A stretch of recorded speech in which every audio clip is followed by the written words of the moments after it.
আসসালামু আলাইকুম স্যার। কি ব্যাপার, আপনি আমার দেখে মুখ দেখছেন কেন? না স্যার, তেমন কিছু না। কিছু যদি নাই হয়ে থাকে মুখের থেকে আটটা সরান।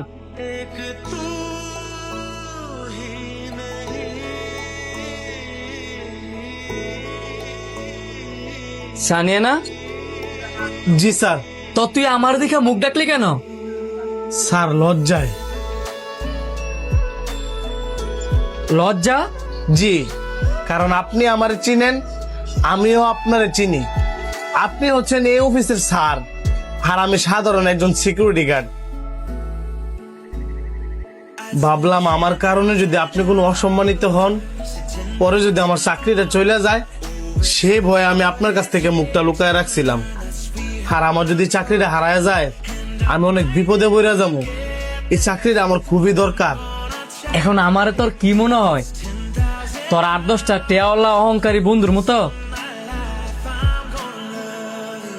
আরে বোকা, তুই আর আমি একসাথে ছোট থেকে বড় হইছি, দুইজন একসাথে পড়াশোনা করছি।